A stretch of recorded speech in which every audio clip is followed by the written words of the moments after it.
Hi friends, welcome to Sumitra சமையலறை. இன்றைக்கி வீடியோவில் எல்லாருக்குமே ரொம்ப பிடிச்ச பால் கொழுக்கட்டை தாங்க எப்படி செய்யலான்னு பார்க்க போகிறோம். ரொம்பவே ஈஸியாக சிம்பிளாக செஞ்சிடலாங்க. ரொம்ப டேஸ்ட்டாக இருக்கும். வாங்க எப்படி செய்யலான்னு பார்க்கலாம். அரிசி மாவு பயன்படுத்தி தாங்க பால் கொழுக்கட்டை செய்ய போகிறோம். இன்றைக்கி நான் கடையில் வாங்கின அரிசி மாவு தாங்க பயன்படுத்தியிருக்கேன். அதனால் வறுத்துட்டு நம்ம சேர்த்துக்கலாம். இப்போது ஸ்டவ் ஆன் பண்ணிவிட்டு ஒரு கடாயை வச்சுருக்கேன். கடாய் நல்லா சூடானதும் மீடியமான ஃப்ளேமில் வச்சு நல்லா வறுத்துக்கலாம். 5 நிமிஷத்துக்கு மீடியமான ஃப்ளேமில் கலர்லாம் மாறாத அளவுக்கு நம்ம வறுத்து தனியாக எடுத்துக்கலாங்க.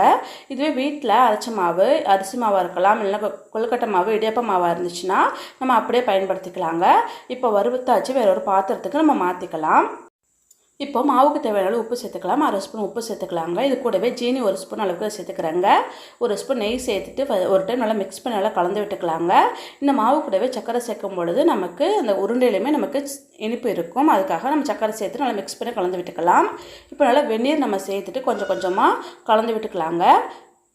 கொஞ்சம் கொஞ்சமாக தண்ணி சேர்த்துட்டு இதே போல் எல்லாம் மிக்ஸ் பண்ணி விட்டுக்கலாங்க. நம்ம அரிசி மாவு வந்து எவ்வளோ தண்ணி பிடிக்கணும்னு நான் கரெக்டாக சொல்ல முடியாது. அதனால் இதே போல் கொஞ்சம் கொஞ்சமாக தண்ணி சேர்த்து நல்லா மிக்ஸ் பண்ணி விட்டுக்கலாம். பாருங்கள், இதே போல் மிக்ஸ் பண்ணி விட்டு 6 வரைக்கும் வெயிட் பண்ணிக்கலாங்க. இப்போ நல்லா ஆறிடுச்சு.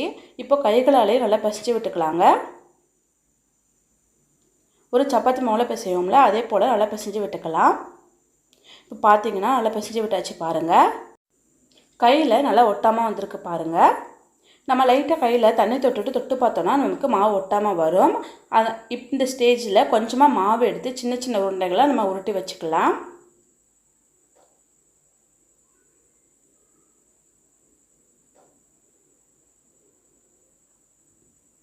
இதே போல் நான் ரவுண்டாக அன்றைக்கி உருட்டிருக்கேங்க. இப்போ இதே போலவும் நம்ம பால் கொழுக்கட்டைக்கு நம்ம தேய்ச்சி வச்சுக்கலாங்க. இப்போது எல்லா மாவுமே உருண்டைகளை உருட்டி வச்சாச்சு. இப்போ ஸ்டவ் ஆன் பண்ணிவிட்டு ஒரு பாத்திரம் வச்சுருக்கேங்க. அதில் 1 கிளாஸ் தண்ணி சேர்த்துருக்கேங்க.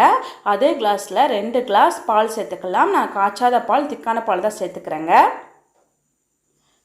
இப்போ நல்லா கொதித்து வரட்டுங்க.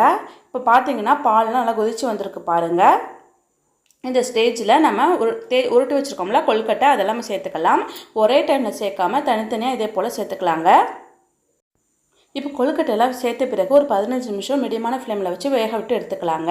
இப்போ உடனே இதே போல் மிக்ஸ் பண்ணி கலந்து விடக்கூடாது. ஒரு 5 நிமிஷத்துக்கு பிறகு இதே போல் கொஞ்சம் கொஞ்சமாக கலந்து விட்டுக்கலாங்க.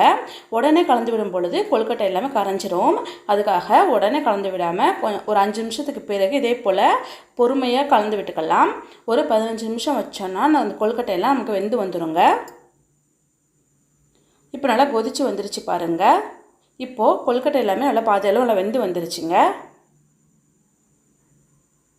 இப்போ நான் 1 ஸ்பூன் அரிசி மாவு எடுத்துருக்கேன். அதில் கொஞ்சமாக தண்ணி சேர்த்துட்டு நல்லா கரைச்சிக்கலாங்க. இப்போ கரைச்ச அரிசி மாவை நம்ம இது கூடவே சேர்த்துக்க போகிறோங்க.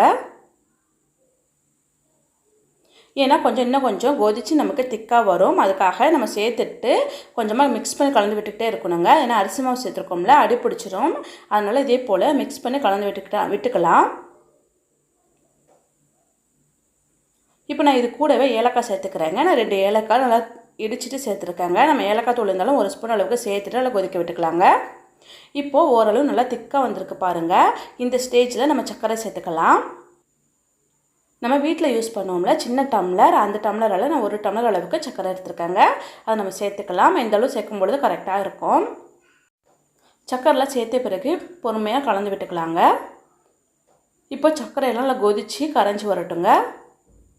இப்போ பார்த்தீங்கன்னா நல்லா சர்க்கரையெல்லாம் நல்லா கொதித்து கரைஞ்சி வந்துருச்சு. பாருங்கள், நல்லா திக்காயிடுச்சு. பாருங்கள், இப்போது நம்ம கடைசியாக தேங்காய் பால் சேர்த்துக்க போகிறோம். 1/4 டம்ளர் அளவுக்கு தேங்காய் பால் சேர்த்துக்கலாங்க. அதை சேர்த்துட்டு நம்ம ஒரு டைம் நல்லா கலந்து விட்டுட்டு ஸ்டவ் ஆஃப் பண்ணிடலாம். ரொம்ப நேரம் கொதிக்க விட வேண்டாங்க. இதே போல் கலந்து விட்ட பிறகு நம்ம ஸ்டவ் ஆஃப் பண்ணிவிட்டு நம்ம வேறு ஒரு பாத்திரத்துக்கு மாற்றிக்கலாம். அவ்வளோதான், ரொம்பவே சூப்பரான பால் கொழுக்கட்டை ரெடி ஆகிடுச்சு.